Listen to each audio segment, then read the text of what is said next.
Olá, eu sou Lívia Lopes e começa agora mais um episódio do Vida Cast. Roda a vinheta, Lucas!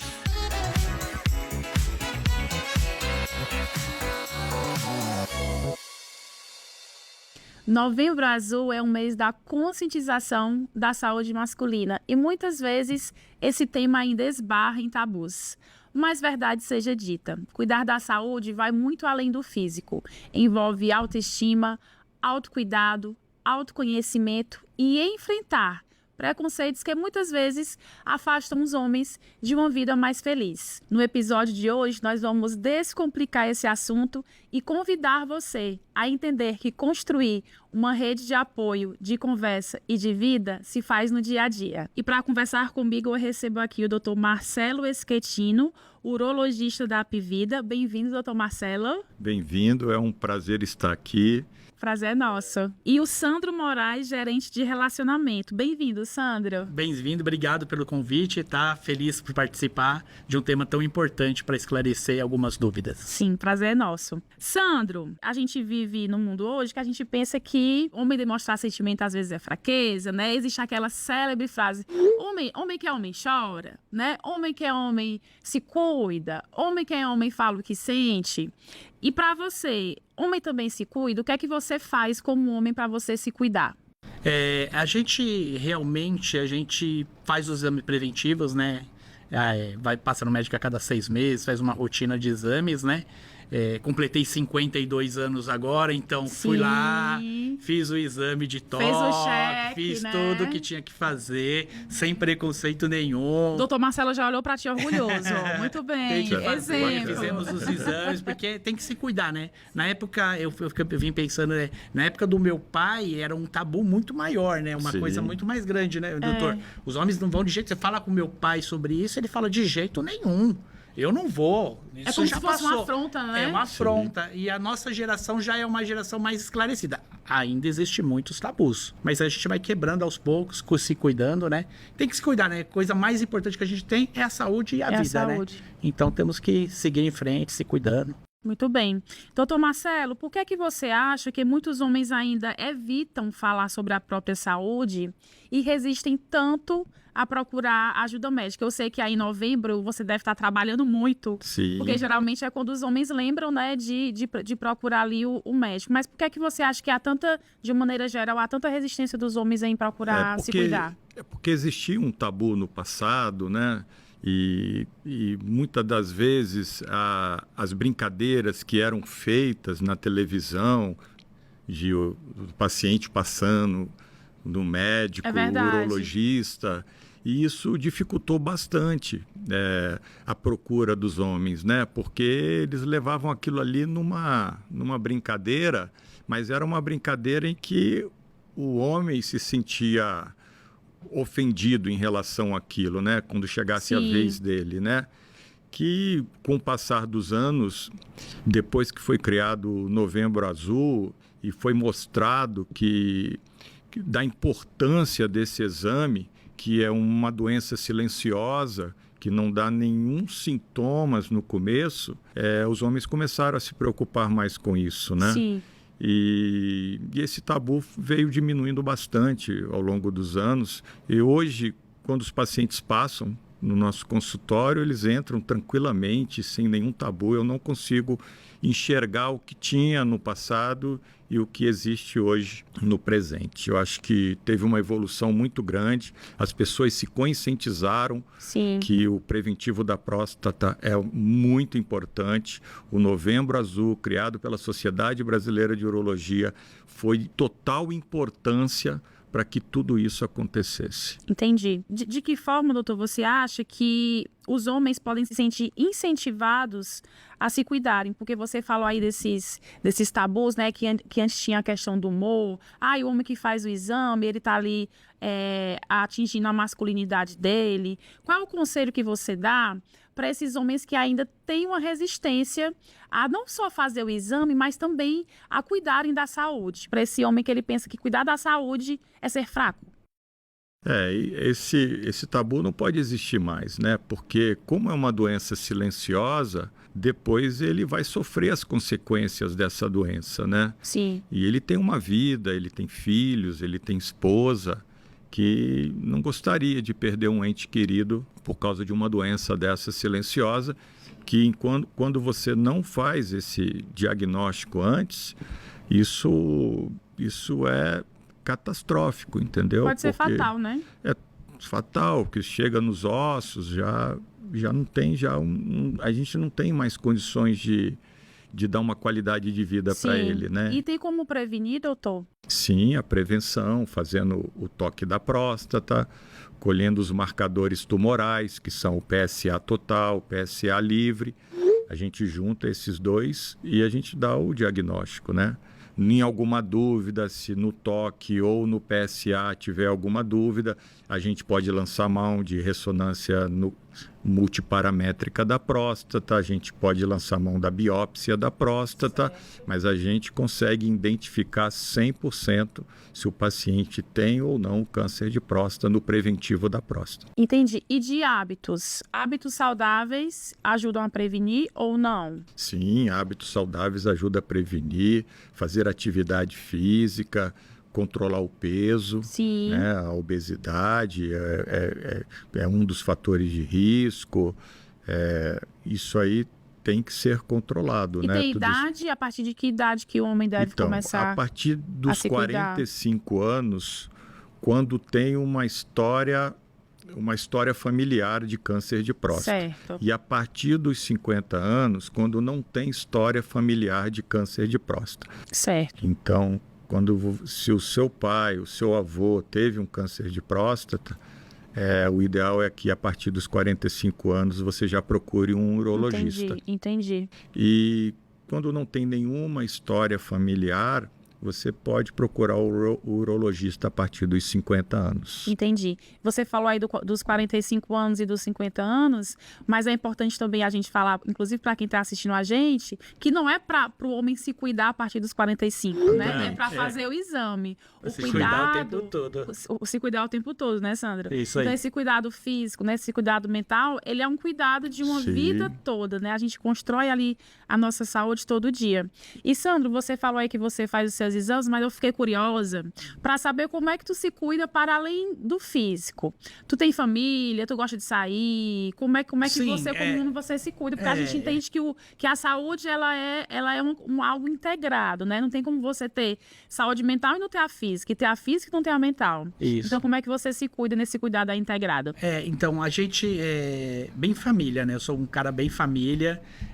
Sempre tô junto da minha família, da minha enteada, dos meus cachorros, a gente passeia, vai no parque, faz trabalho. Você falou no começo que homem não chora, eu sou o contrário, eu sou um chorão de... Tu chora. Ixi, o que é que te faz chorar, Sandro? Eu choro com... programa de televisão do Luciano Huck entregando casa, eu choro... eu fico, só de lembrar, eu já fico com os olhos marejados. Eu choro com várias... Eu tô assistindo um programa daqui a pouco com um filme, então é filme de ação e eu tô chorando, A minha mulher olha e fala, não acredito que você tá chorando por isso. Eu falei, eu tô, né? Tá saindo uma lágrima aqui. Então, e aí eu faço atividade física, eu jogo futebol 2 vezes por semana pelo menos, né? Legal. Faço as caminhadas com os cachorros que leva 40, 50, uma hora por dia.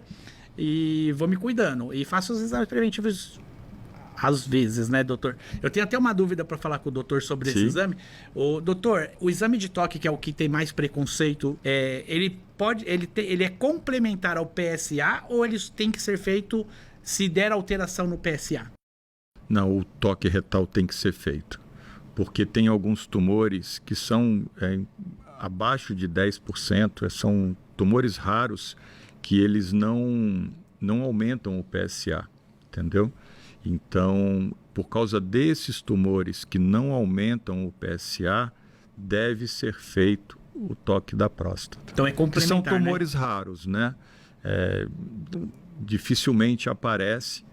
Eu não me lembro de nenhum tumor que teve um PSA extremamente normal e estava com câncer de próstata. Mas, na literatura, a literatura é bem clara. O toque da próstata tem que ser realizado por causa desses tumores que não respondem ao PSA. Então, só para recapitular, doutor Marcelo Schettino, a partir dos 45 anos, né? Mas antes disso, já pode ir se cuidando, pode passear com o cachorro, né, Sandro? Pode chorar no filme, Pode. né? E cuidar da saúde como um todo, né? Que é isso que é importante. Eu quero agradecer a presença de vocês. Muito obrigada, Sandro. Adorei conversar com você. Obrigado vocês pela oportunidade. É um Se prazer. precisando, a gente volta. A gente chama também, viu? Não se ofereça não, que a gente chama, viu?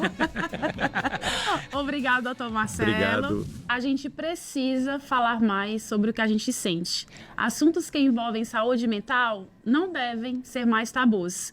O nosso tema de hoje é ansiedade e eu recebo aqui a doutora Suzane, médica. Bem-vinda, doutora Suzane. Obrigada. E a Bruna. Tudo bem, Bruna? Bem-vinda. Obrigada pelo convite. Obrigada a você. 5 em cada 10 brasileiros acreditam que a saúde mental é o principal problema do país em termos de bem-estar da população. 5 em cada 10 brasileiros.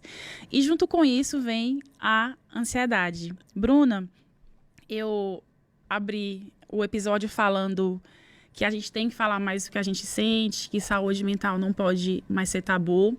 E você é diagnosticada com ansiedade. E eu queria que você compartilhasse com a gente quais foram os gatilhos que te fizeram perceber que você precisava de ajuda e que você não estava bem. Quando começou a atrapalhar no meu dia a dia. Então, eu comecei a ficar ansiosa para fazer coisas comuns, assim. Para pegar um transporte público com muitas pessoas. Eu comecei a ter crise de pânico, de ansiedade. Então, quando eu percebi que aquilo estava me atrapalhando, aí eu precisei procurar ajuda. Aí tu compartilhou como foi que tu fez esse processo. Tu foi sentindo esse medo, e aí tu compartilhou com alguém da tua família, depois tu procurou um profissional. Como é que foi? Então, de início, eu comecei a compartilhar com as minhas amigas, né? Então, eu comecei a falar com elas do que eu sentia, aquele problema que tanto me incomodava. E aí, elas me indicaram a pedir ajuda para um psicólogo e, de início, passar na psiquiatra. Entendi. Tu tinha quantos anos? Por volta dos meus 20 anos, 19 anos, por aí. E tu tem quantos anos hoje? 23. 23. Então, tu percebeu, já entendeu ali o que é que te deixava, foi compartilhando com os amigos e a partir disso tu entendeu que precisava procurar uma ajuda. Isso, exatamente. E como é que tem sido? De início eu já tô fazendo terapia, né? Então, pra mim é essencial. Toda semana eu faço terapia. Então, me ajuda bastante nessa questão de falar com um profissional, de passar o problema pra ele. E eu gosto muito de fazer atividade física. É algo que me ajuda muito, assim. Perfeito. Então, gosto de fazer academia, de fazer esporte, algo que me traga leveza. Então, me ajuda bastante a passar por essa fase. Já foi-se o tempo, né, doutora Suzane? Você pode falar disso muito melhor do que eu, que a atividade física é apenas uma questão estética, né? Tem dias que eu tô com cabeça cheia e eu adoro nadar. Aí eu saio, vou nadar, eu saio assim, uma outra pessoa, e é claro que tem uns benefícios para o corpo, que a gente se sente bem, mas é muito também para a cabeça. E hoje, a gente tem muitos gatilhos sociais, como os gatilhos da Bruna, que eu entendo que é uma questão de espaços muito cheios, né, Bruna? A gente tem hoje um fenômeno chamado comparação, principalmente nas redes sociais, que a grama do vizinho é sempre mais verde. E tem até uns comentários que a grama do vizinho é mais verde porque ela é artificial, né? Então, tem as questões de gatilhos sociais, as questões de comparação. Tem a nossa agenda que a gente vai colocando ali tarefa e se cobrando para a gente ser perfeito toda hora. Tem as nossas relações pessoais que a gente também tem que ter uma energia ali para nutrir. Enfim, quais são os recursos e as práticas, doutora Suzane, que você recomenda para quem lida com altos níveis de ansiedade? Eu vou só voltar um ponto e fazer um comentário sobre o que a Bruna falou, porque eu acho bastante importante, que nós possamos entender que a ansiedade é um estado normal. Todos nós temos ansiedade, né? Nem toda ansiedade é patológica. E a Bruna foi perfeita quando falou, eu busquei ajuda quando eu notei que estava causando sofrimento e causava, inclusive, prejuízo na minha vida, né? são esses pontos de sofrimento e prejuízo que nós vamos começar a entender como uma ansiedade patológica, porque a ansiedade em si é um processo natural, necessário. Quando a gente pensa, inclusive, em evolução da espécie, os ansiosos evoluíram porque estavam preocupados se ia ter caça, se teria algum perigo no local, né, onde estava, se iria chover, se eu tinha um local ali coberto para ficar naquele momento. Então, os ansiosos evoluíram. E a ansiedade nem sempre é ruim. A ansiedade faz com que nós tenhamos aquela preocupação. Olha, eu vou estudar porque eu tenho uma prova. Ela protege a gente Ela também, protege né? a gente Perfeito. também. Perfeito.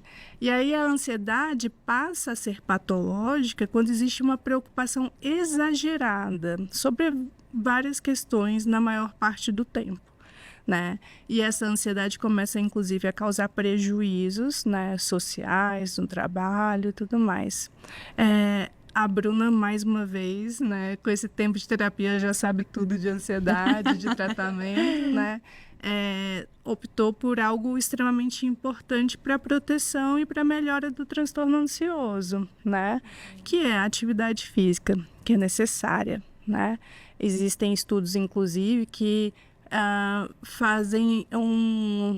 igualam, né, a atividade física a medicação, a inibidores de recaptação de serotonina, em alguns casos ansiosos. É claro, existem casos mais graves, que só a atividade física não vai resolver o problema e que vai precisar de doses mais altas de medicação, né? Mas a atividade física é necessária, rotina é necessária, horário para dormir, horário para acordar, tentar ter uma boa noite de sono é essencial. Interação social com outras pessoas, né, com amigos, com familiares, tudo isso ajuda na proteção do sofrimento causado pelos sintomas ansiosos. Me conte a verdade. Você está bebendo água direitinho? No próximo bloco, você vai ficar por dentro de todas as dicas para ficar bem longe das temidas pedras nos rins. Não saia daí, a gente volta já.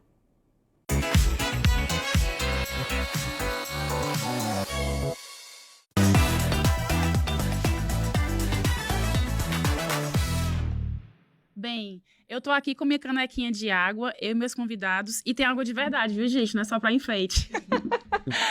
Porque beber água tem tudo a ver com o tema que a gente vai falar hoje.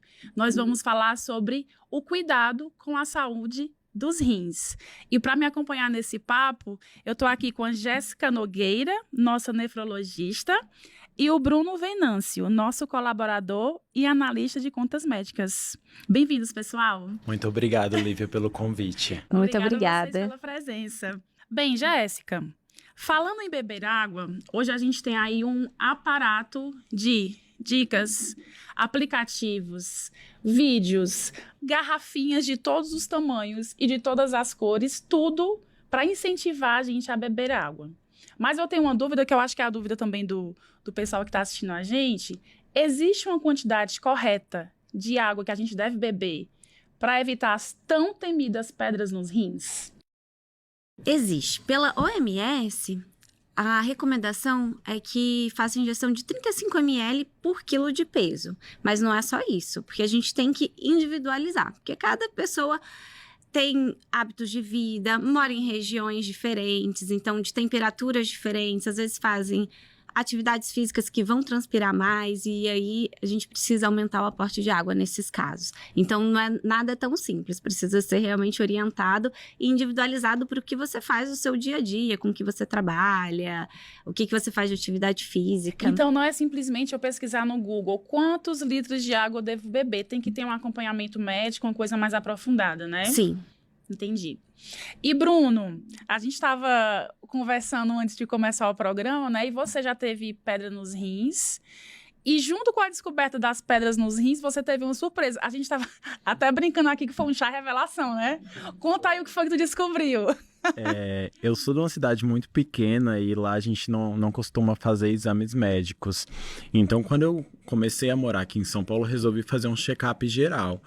E chegando no exame de ultrassom, eu descobri que eu só tinha um rim. e descobri que o rim que eu tinha 10 pedras. Então foi uma loucura, porque eu falei, como é possível nunca ter percebido isso, nunca ter notado, nunca ter sido uma coisa que atrapalhou a minha vida. E antes eu ingeria muito pouca água.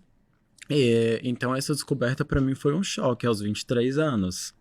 E foi uma coisa silenciosa, né? Tu chegou a sentir dor, alguma coisa desse tipo? Como é que tu descobriu isso? Porque como é uma doença silenciosa, depois a Jéssica pode até falar melhor pra gente, o que é que a gente sente, que a gente já pode ficar atento para evitar isso?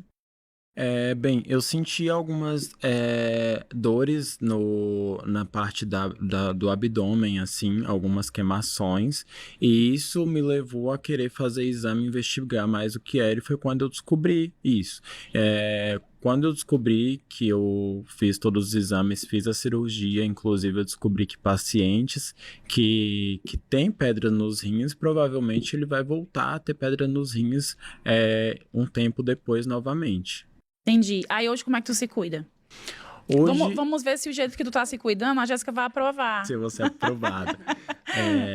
Hoje eu passei a ingerir menos bebida alcoólica, bem Certo. menos, beber bastante água. O estilo de alimentação também eu comecei a agir de forma mais saudável, afinal, se eu perder um rim, já era, né? Só tenho um. Então eu comecei a olhar mais para essa parte, principalmente ingestão de água mesmo. Entendi. E, Jéssica, pra quem tá assistindo a gente, uma pessoa que tem só um rim como o Bruno, ou que tem 2 rins, a pessoa assistiu esse vídeo de hoje, e ela decidiu que ela quer cuidar dos rins dela. O que é que ela precisa fazer a partir de hoje? Para a pessoa que deseja ter um bom cuidado com a saúde dos rins, muito importante mudança de hábitos de vida. Hábitos de vida saudável. Prática de atividade física, consumo de alimentos saudáveis, evitar alimentos industrializados, porque eles vão ter um maior teor de sódio. E ingesta de sódio aumentada é um fator de risco importante para a doença renal. Outros fatores, ingesta elevada de proteína, principalmente proteína animal, também é um fator de risco. Principalmente também para a formação de cálculo. Entendi. E cuidar principalmente de outros fatores de risco de doenças crônicas. Então, atenção a hipertensão, diabetes, prática de atividade física, ingesta de água de forma adequada. Para quem tem cálculo renal, a gente recomenda, por isso que eu falo que essa continha dos 35 ml por quilo Depende da pessoa, né?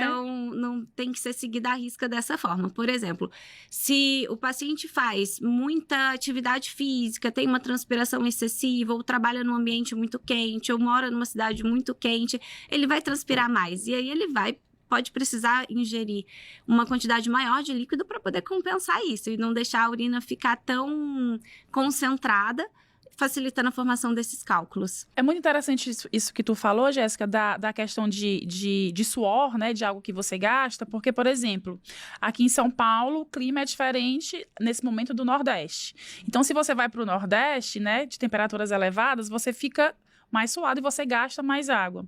E já aqui, por exemplo, no inverno, às vezes a gente está aqui no escritório, aí o pessoal fica, ixi, não bebi água hoje, porque tá frio. Então, é muito interessante essa atenção da ingestão de água, independente do ambiente que a gente tá e do clima que a gente tá, né? Sim, com certeza. E, Bruno, tu descobriu a pedra nos rins com 23 anos. Existe, Jéssica, alguma idade que você precisa dar mais atenção aos rins, ou quanto mais cedo, melhor? Esse cuidado tem que ser durante a vida toda, desde a infância, principalmente com orientação de consumo adequado de líquidos, principalmente água, evitar refrigerante, uma alimentação mais saudável. Então, esses cuidados é para sempre. Isso evita também a formação dos cálculos, principalmente na vida adulta. E hoje em dia a gente tem também crianças que podem ter cálculo renal. Nesses casos, é sempre indicado uma investigação para isso, mas a gente sabe que esses fatores de alimentação, os fatores de hábitos de vida atuais têm também impacto nisso. Certo. O Bruno estava comentando com a gente que ele sentiu dor no abdômen, né? Tem gente que não sente nada. Como é que tu dá essa dica, Jéssica?